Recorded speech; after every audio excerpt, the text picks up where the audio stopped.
Año 1967. Un chaval de la élite británica está trabajando en su lujoso despacho en Bahamas cuando recibe un telegrama urgente. Nada más abrirlo, lee un ultimátum. Deja tu trabajo ahora y vente a mi isla para reescribir las leyes del dinero mundial. Es James McDonald, un astuto abogado canadiense, informándole con total frialdad que ha encontrado la grieta definitiva con la que construir el mayor búnker de dinero internacional. John Maples acaba de quedar en shock. Viene de Harvard y es miembro de un círculo de sangre azul tan elitista y antiguo que considera plebeyo a cualquier multimillonario del planeta. Pero de ese poder te hablaré más adelante. McDonald ha estado operando en secreto desde una furgoneta en una isla llena de vacas y mosquitos, pero están a punto de crear juntos el mayor paraíso fiscal del planeta. Y esta casita frente a la playa es una pieza crítica de ese sistema.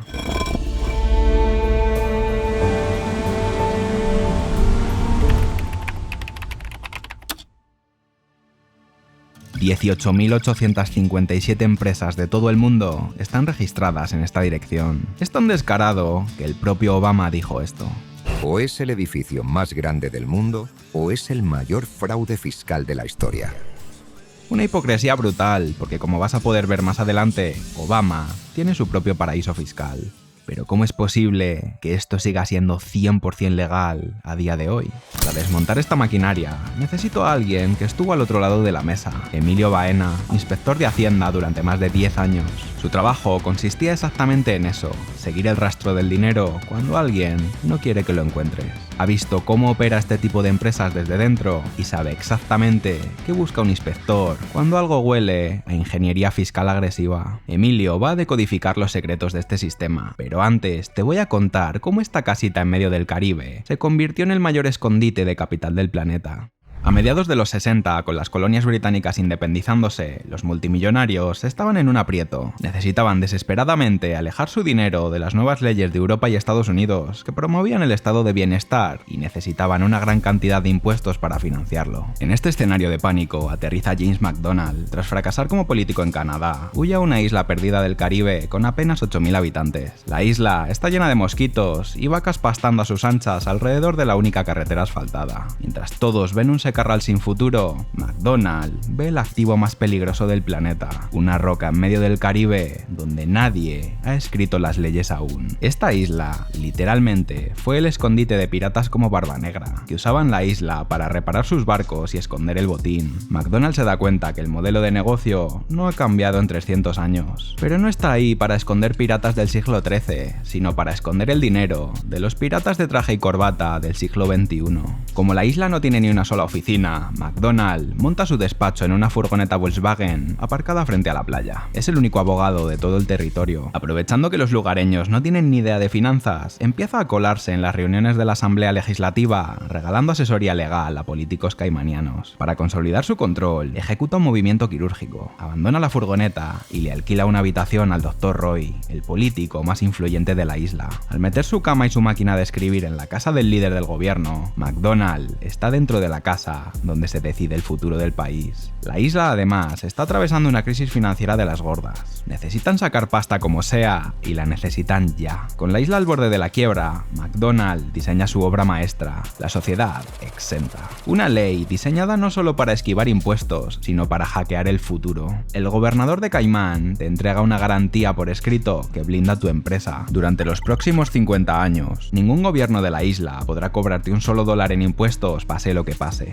Y esto me genera una duda. ¿Hacienda puede meter mano aquí realmente? ¿O está atada de pies y manos? Vale, aquí lo primero es que hay que separar lo que es el plano del derecho interno de las Islas Caimán y luego el derecho tributario español. Ese certificado de 50 años es un contrato entre la empresa y el gobierno de las Islas Caimán. Ese contrato es válido allí y te blinda blinda la empresa frente al fisco caimanés. Pero a la agencia tributaria española ese papel no le dice absolutamente nada, porque España no tributa en función de dónde esté registrada la sociedad, sino en función de dónde se gestiona y de quién la controla. La herramienta que se utiliza en la normativa española es la sede de dirección efectiva, es decir, el lugar donde realmente se toman las decisiones de la empresa, no donde está el buzón. Si yo al final demuestro que la filial de las Islas Caimán se dirige desde un despacho en Madrid, porque el administrador real vive allí, porque las decisiones se firman allí, allí, porque las cuentas se controlan desde allí, al final esa sociedad va a ser residente fiscal en España por el artículo 8 de la Ley del Impuesto sobre Sociedades. Y entonces tributa en España por la renta mundial, le pese a lo que le pese al certificado de las Islas Caimán. El certificado físico como tal, un documento concreto, no es habitual que llegue a la administración, porque precisamente está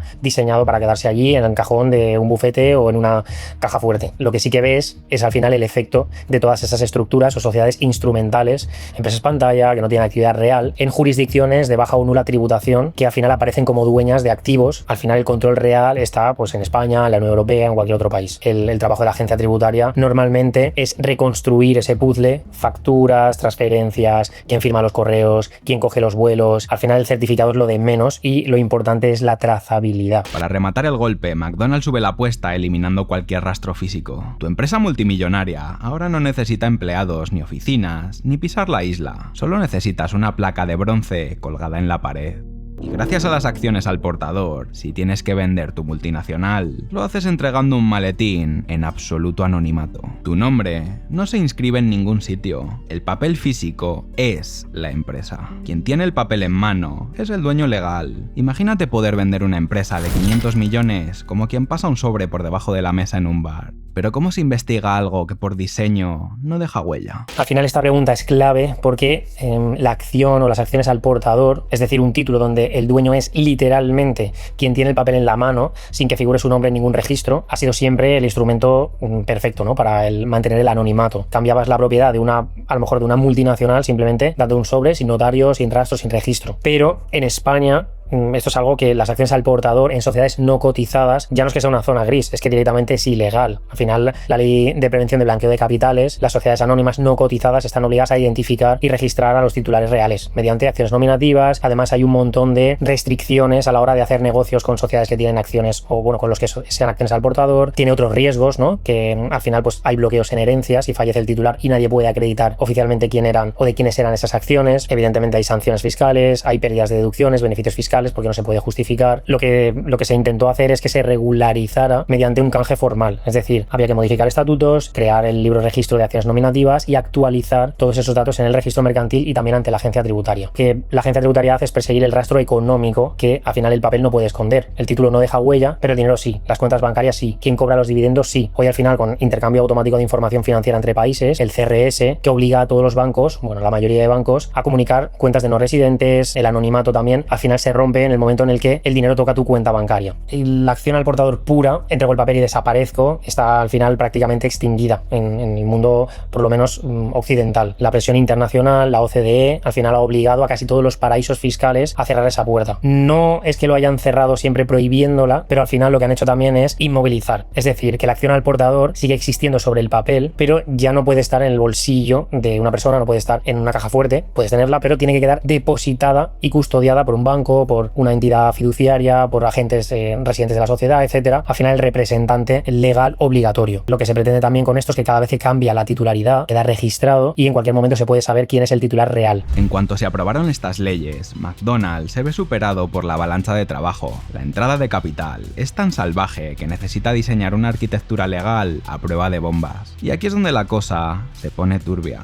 En 1966, McDonald's se asocia con Milton Grundy, una leyenda de los despachos legales. Él crea una mutación aberrante, la Trust Law, el arma de opacidad financiera definitiva, diseñada para borrar el rastro de los dueños reales de cualquier activo. Ahora tienen la parte técnica solucionada, pero para que Wall Street suelte miles de millones no es suficiente. Necesitan una llave de acceso a la élite. Y el candidato perfecto para abrir esa puerta estaba en Bahamas, un chaval de 24 años que conocía el secreto mejor guardado de la Edad Media. En 1967, McDonald's ficha a John Maples. Es la definición viva del poder en la sombra. Educado junto a la élite en el Marlborough College, licenciado en Derecho por Cambridge y graduado en Harvard. Pero lo que le hace intocable no es Harvard, sino el Inner Temple de Londres, donde fue nombrado abogado. Un área especial dentro de Londres que ha sobrevivido con privilegios legales durante siglos y pertenece originalmente a los caballeros templarios desde que el Papa les dio inmunidad total ante cualquier ley o gobierno. Cuando los templarios fueron exterminados en en 1312, este privilegio de inmunidad sobrevivió. Incluso la policía llegó a tener prohibida la entrada durante siglos. John Maples pertenece a un círculo elitista con más de 700 años de inmunidad. Y aunque McDonald ha conseguido la llave de acceso a la élite, aún necesita blindar el sistema. Así que en 1969, Maples recurre a su círculo de Cambridge, donde conoce al candidato perfecto, Douglas Calder. Calder es un tío cuadriculado y metódico que convierte el chiringuito en una fortaleza impenetrable. Así nace la firma con la que rediseñan las finanzas globales, Maples & Calder. Todo parece perfecto. McDonald escribe las leyes, Maple pone el apellido y los contactos, mientras Calder cocina los trucos legales. Pero Maples esconde un secreto. Mientras Calder decide quedarse en la isla y solicita la nacionalidad, Maples jamás pensó quedarse en el Caribe. Su objetivo real era usar los millones del offshore para infiltrarse en el gobierno británico. Regresó a Inglaterra, se hizo diputado, ascendió a ministro del Tesoro y terminó con un asiento vitalicio en la Cámara de los Lores. El mismo cerebro que diseñó el refugio fiscal de las multinacionales termina gestionando el dinero público de la quinta economía del mundo. Pero mientras él reina en Londres, el búnker de Caimán está a punto de colapsar por una estupidez técnica. Para que los trucos legales funcionen, necesitan consultar los libros físicos de la ley británica, y en toda la isla no hay ni uno. En 1972, Calder reacciona con la mayor demostración de fuerza bruta financiera de la historia. Desembolsa 3.7 millones de dólares jamaicanos de su propio bolsillo para comprar la colección completa de los English Law Reports. Toneladas de tomos enormes encuadernados en cuero pesado con las sentencias de toda la historia británica, cruzando el Atlántico, empaquetados en cajas de madera. Ese dinero equivalía al presupuesto entero del gobierno de Caimán para carreteras y servicios públicos. Ahora, cuando un juez local o un banquero tienen un problema, están obligados a pedirle permiso a Calder para poder leer la ley. Acaban de privatizar el cerebro legal de un país entero, creando un búnker donde la élite mundial puede esconder su dinero bajo unas reglas que solo ellos pueden leer. Cuando el negocio de Maple & Calder se hace masivo entre los años 90 y 2000, su entramado necesita una sede física. El lugar elegido es la Ugland House, un edificio rodeado de palmeras frente a la playa, donde se bajan 3 cruceros llenos de turistas cada día. Es el camuflaje perfecto. Por fuera, una casita en la playa. Por dentro, el mayor escondite de dinero del planeta. En 2008, Estados Unidos destapa algo brutal. Este edificio es la dirección registrada de 18.857 empresas internacionales. Pero en su interior no hay fábricas, ni oficinas reales, ni miles de empleados. Hay un simple buzón metálico, con el número 309. Desde él se gestionan los ingresos de marcas que tú mismo consumes a diario. Apple, Google, Coca-Cola, Intel y un tercio de las empresas de Wall Street. ¿Quién trabaja realmente dentro del mayor escondite de dinero del mundo? Quien está dentro son empleados de Maple & Calder, trabajando en una cadena de montaje de mentiras legales llamados directores de paja. Cada empleado del bufete firma papeleo a destajo, como si fuera el máximo responsable de cada empresa. En este documento de la SEC, encontré cómo una empleada de Maple & Calder levantó una empresa con 500 millones de acciones autorizadas desde Ugland House. La oficinista no decide nada, recibe los papeles redactados por los dueños del dinero, con un hueco donde debe estampar su firma.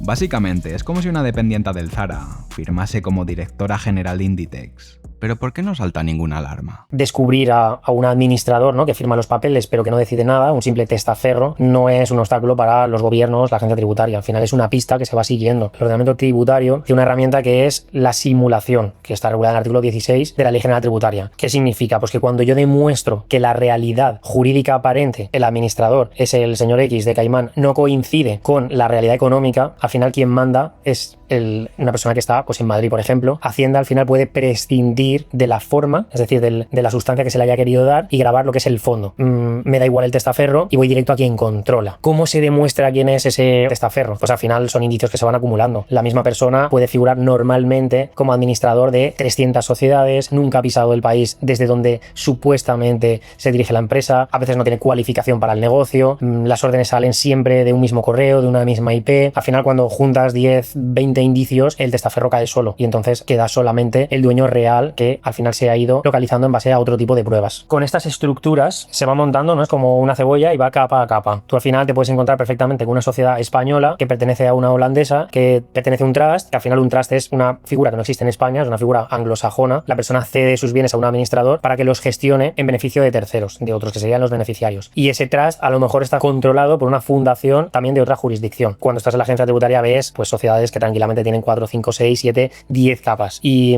sí que es verdad que cuantas más capas, más complicado es el caso, pero también tiene pues ese perfil más de riesgo, ¿no? Que es más sospechoso. Entonces, una sociedad normalmente que tiene una operativa real, que tiene unos clientes directos en un mismo país, no suele necesitar tantas sociedades, ¿no? Para a lo mejor vender con mesas, tornillos, etcétera. Entonces, al final, a veces esa complejidad excesiva, paradójicamente, es en sí misma un indicio. Entonces, nadie se suele montar ese laberinto solamente para tener una actividad real, sino para esconder algo que no quieren que se vea.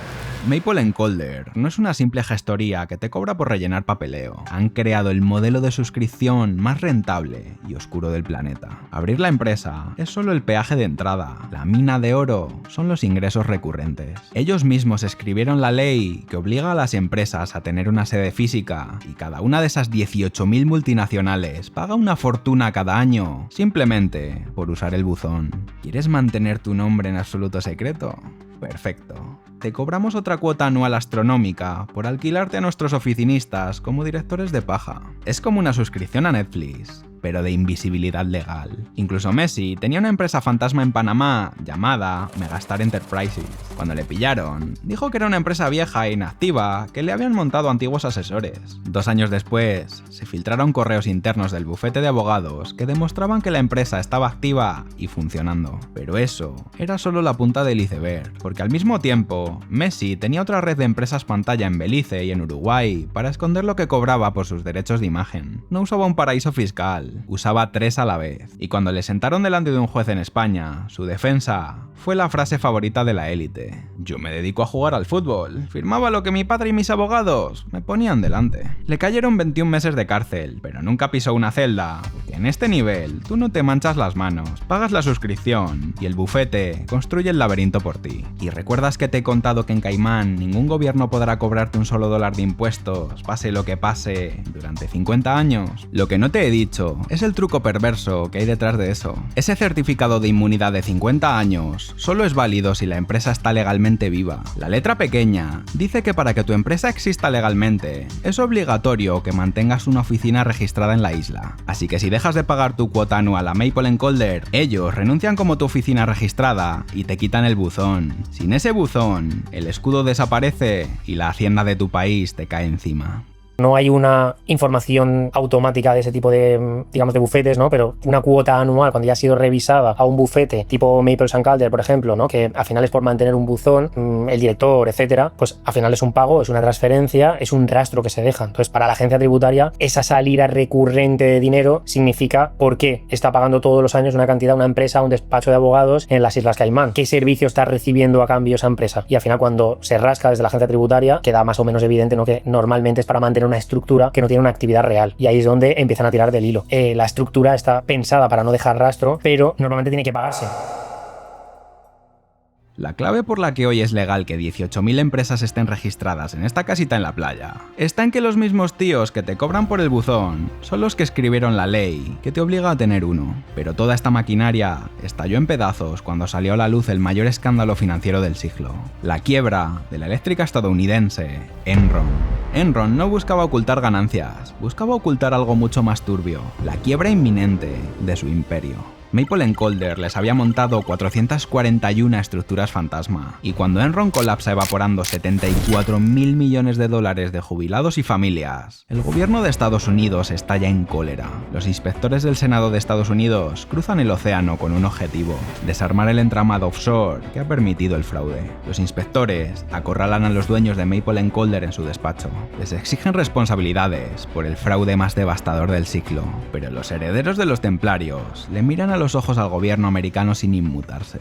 Uno de ellos abre un cajón, saca un documento y lo pone sobre la mesa, desarmando por completo a la primera potencia mundial, obligándoles a retirarse.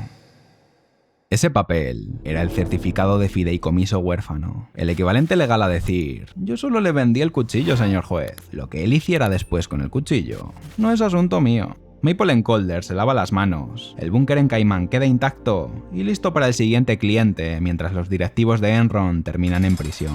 Ese tipo de fideicomiso, ¿no? Esa estructura en la que sobre el papel nadie es propietario de los activos, están como en el aire a nombre de nadie. Realmente en España, por ejemplo, no existe, pero es verdad que el derecho tributario lleva décadas en países en los que no existe, anticipándose con un concepto, ¿no? Que al final llaman el beneficiario efectivo o el titular real. Hacienda al final le da igual quién sea el titular o el dueño legal sobre el papel. Lo que persigue es quién está realmente disfrutando de verdad de ese dinero, de los activos, etcétera. Quién recibe los pagos, quién usa la tarjeta vinculada, quién vive en la casa en la que, bueno, se supone que el trust tiene a su disposición, quién es el que está dando las instrucciones en el caso de una sociedad, etcétera. Sobre el papel nadie es el dueño, pero siempre hay alguien que cobra, alguien que gasta, alguien que se está beneficiando, ¿no? Entonces ese es el objetivo que tienen en la agencia tributaria para ver quién se lo está gastando, y al final es que el trust o el fideicomiso, que es anglosajón, es que directamente no está regulado en el derecho civil español. No ha ratificado tampoco ningún convenio en el que se le pueda aplicar. ¿Qué es lo que nosotros podemos tener y que se pueda medio parecer? Pues tenemos las fundaciones sin socios creadas para un fin determinado, algún otro tipo de asociaciones. También las fundaciones, por ejemplo, están controladas, una normativa, tiene que rendir cuentas, la finalidad debe atender a un interés general, entonces tampoco te sirve para simplemente esconder ese patrimonio, es decir, no es un instrumento de opacidad como tal. El fideicomiso como tal, en la versión anglosajona, es como una versión opaca, ¿no? de ese producto. En Europa